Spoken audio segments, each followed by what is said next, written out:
UP में 27 के लिए चुनावी बयान बहती हुई नजर आ रही है। समाजवादी पार्टी के बागी विधायकों पर कड़ा एक्शन देखने को मिल रहा है। वहां 3 विधायकों अभय सिंह, राकेश प्रताप सिंह और मनोज कुमार पांडे पार्टी से निष्कासित कर दिए जा चुके हैं। ये तीनों विधायक उन 8 विधायकों में शामिल हैं जिन्होंने बीते साल राज्यसभा चुनाव के दौरान क्रॉस वोटिंग कर बीजेपी के पक्ष में वोट दिया। सपा की इस कार्रवाई के बाद अब भी ऐसा 5 विधायक बागी विधायक बचे हुए हैं जिन पर कोई कार्रवाई नहीं हुई है। सपा इनके खिलाफ कब एक्शन लेगी या अभी कोई कार्रवाई क्यों नहीं की गई, इसकी वजह खुद पार्टी की ओर से साफ कर दी गई है।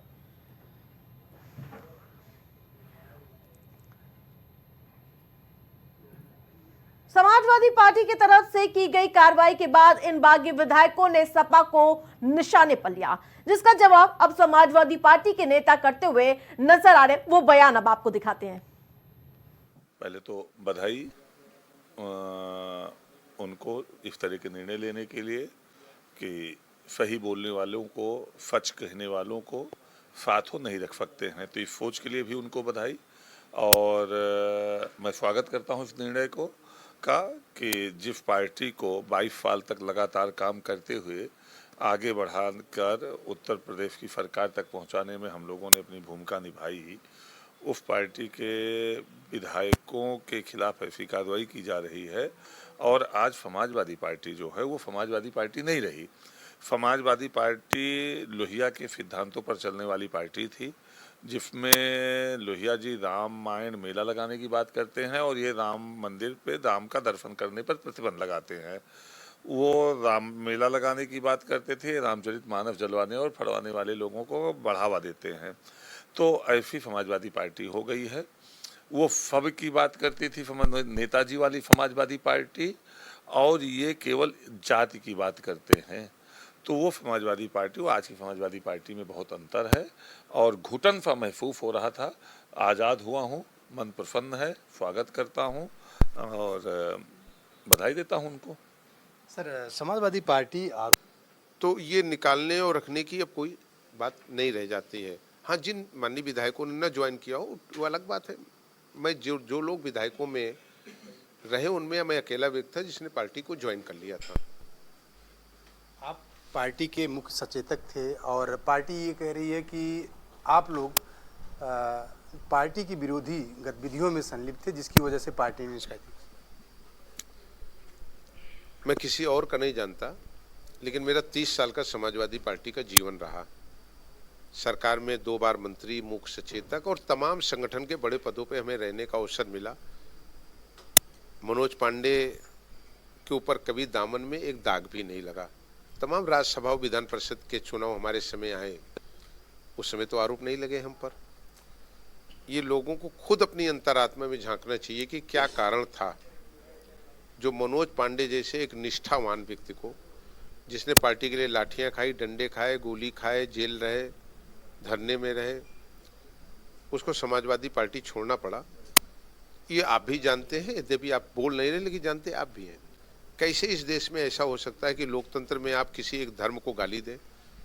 भारत की अधिकांश जनता 135 करोड़ में 110 करोड़ लोग जिस धर्म के प्रति आस्था रखते हो, उस सनातन को गाली दिया जाए, प्रभु राम के बारे में अशब्द बोला जाए, सीता मैया के बारे में इतने अशब्दों का प्रयोग किया जाए, माँ दुर्गा जी के बारे में बोला जाए, गंगा मैया को नाला कहा जाए। और वो व्यक्ति जब जब कहता रहा, पार्टी ने कभी राष्ट्रीय महासचिव बना दिया और एक बयान के बाद उसे विधान परिषद भी भेजने का काम किया, नहीं उसे पारितोषिक देने का काम किया। ये मुझे उस समय स्वीकार नहीं था। मैंने उस समय भी, कोई आज नहीं, ये कोई मन की बात नहीं है, डंके की चोट पर उस समय भी विरोध किया, मीडिया में भी और पार्टी के अंदर भी। देखिए, ऐसा निकालना चाहिए तो पहले ही निकाल देना चाहिए था। जो उनकी एक्टिविटी थी वो समाजवादी पार्टी की नीतियों के खिलाफ थी, तो निश्चित तौर पे वो अब तक बने रहे, यही बहुत बड़ी बात है। माननीय राष्ट्रीय अध्यक्ष निर्देश पर अगर निकाल दिया गया है तो निश्चित तौर पे ये अच्छा कदम है। देखिए, समाजवादी पार्टी ने आज 3 विधायकों को पार्टी से बाहर कर दिया है। ये विधायक लगातार पिछड़े, दलित, अल्पसंख्यक, किसान, मजदूर के खिलाफ काम कर रहे थे। भारतीय जनता पार्टी की पीडीए विरोधी नीतियों का समर्थन कर रहे थे। इसलिए समाजवादी पार्टी की चेतावनी के बाद भी ये पीडीए विरोधी कार्यों में लिप्त रहे। इसलिए समाजवादी पार्टी ने तीनों टीडीए विरोधी विधायकों को पार्टी से बाहर का रास्ता दिखाया। कुछ अन्य विधायक जिनके आचरण में सुधार था, इसलिए समाजवादी पार्टी ने उन पे कोई कार्रवाई नहीं की है। पीडीए विरोधी तीनों विधायकों को आज समाजवादी पार्टी ने समाजवादी पार्टी से निष्कासित करने का काम। तो वहीं समाजवादी पार्टी के इस एक्शन के बाद बीजेपी सपा पर भी निशाना साधती हुई नजर आए। डिप्टी सीएम ब्रजेश पाठक ने कहा कि सपा अपने लोगों को ही निशाना बनाती हुई नजर आ रही है। डिप्टी सीएम ने क्या चुटकी ली, अब वो बयान आपको सुनाते हैं। विचारधारा है और हम सबको साथ लेकर के चलते हैं, जबकि समाजवादी पार्टी तरह तरह के आरोप लगाकर अपने ही कार्यकर्ताओं पर जुल्म जाती लगातार कर रही है। आपको लगता है कि क्या सपा की बौखलाहट है? क्या फर्क पड़ेगा प्रदेश? देखिए समाजवादी पार्टी पूरी तरह से हाशिए पर है और समाजवादी पार्टी का नेतृत्व तनाव में है। जमीन उनकी खिसक चुकी है। अभी भी उनके कार्यकाल की गुंडई अराजकता को लोग भूले नहीं है। आज उत्तर प्रदेश पूरे राष्ट्र में नंबर 1 का राज्य इंफ्रास्ट्रक्चर के मामले में, लाइन ऑर्डर के मामले में बन चुका है और लोगों का मानना है कि भारतीय जनता पार्टी की सरकार ने, योगी जी की सरकार ने बहुत बेहतर काम किया है। बिल्कुल सीधा रुख करूंगी राजेश का, जो लगातार समाजवादी पार्टी को कवर भी करते आए हैं। क्या राजेश, 2027 की तैयारियों में समाजवादी पार्टी जुट गई है, इसी कड़ी में ये बड़ी सफाई मानी जाए समाजवादी पार्टी की?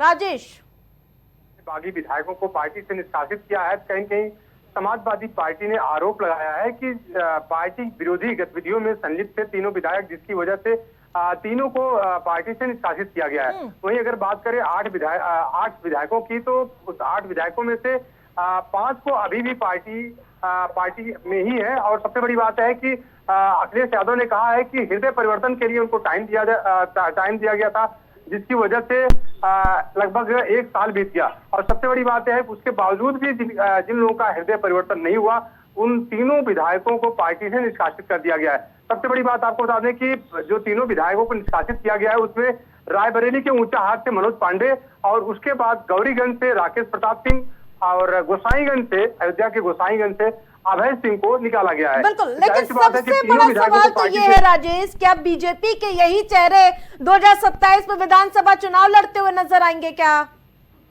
देखिए आरती, एक चीज आपको बता दें कि 2024 में जब राज्यसभा की वोटिंग हो रही थी, राज्यसभा में वोटिंग होने के बाद जो है ये तीनों विधायक जो है क्रॉस वोटिंग किए थे, या कहें आपको 8 विधायक क्रॉस वोटिंग किए थे, समाजवादी पार्टी के खिलाफ वोटिंग किए थे, जिसके बाद से लगातार 8 विधायक हाशिए पे थे।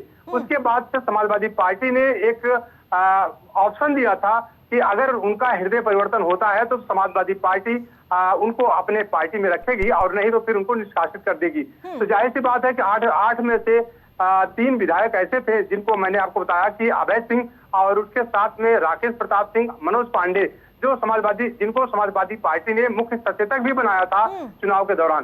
तो जाहिर सी बात है कि तीनों विधायकों का जो हृदय परिवर्तन नहीं हुआ, जिसके बाद से समाजवादी पार्टी ने तीनों विधायकों को बाहर का रास्ता दिखाया है। बाहर का तो रास्ता दिखा दिया, इसके बाद सियासी बयानबाजी का दौर शुरू हो गया। डिप्टी सीएम ब्रजेश पाठक को भी मैं सुन रही थी, वो कह रहे थे कि सपा तनाव की स्थिति में है। कैसे देखते हैं इसे आप? देखिए, जिस तरीके से डिप्टी सीएम ब्रजेश पाठक ने समाजवादी पार्टी पर निशाना साधा है कि समाजवादी पार्टी तनाव में है, जिसकी वजह से अपने ही कार्यकर्ताओं पर, अपने ही विधायकों पर कार्रवाई कर रही है। तो लेकिन सबसे बड़ी बात है कि समाजवादी पार्टी ने साफ साफ आरोप लगाया है कि तीनों विधायक पार्टी के विपरीत गतिविधियों में संलिप्त है, जिसकी वजह से तीनों विधायकों को पार्टी से निकाला गया। तीनों विधायकों को पार्टी से निष्कासित किया गया। आपने कही कि लगातार क्या बीजेपी राजनीति में फूट डालो राज करो की नीति अपनाती हुई नजर आ रही, जैसा आरोप लगा रहे हैं विपक्षी दल? बिल्कुल, देखिए समाजवादी पार्टी की तरफ से भी बयान आया है कि समाजवादी जो तीनों विधायकों को निष्कासित किया गया है, कहीं कहीं बीजेपी के साथ उनकी संलिप्तता थी। यहाँ तक कि आपको बता दें जो गौरीगंज से विधायक है राकेश प्रताप सिंह, उनकी कई सारी फोटो वायरल हुई थी अमित शाह के साथ में और बीजेपी के कई नेताओं के साथ में, जिनकी वजह से तीनों विधायकों को निष्कासित किया गया है। और सबसे बड़ी बात है कि अब जो देखने वाली बात होगी कि 2024 में 2027 आने वाले विधानसभा के देखने वाली बात होगी कि 27 चुनाव में ये विधायक कैसे क्लाइमैक्स लाते हैं इस बार की चुनाव में। तमाम अपडेट के लिए धन्यवाद आपका।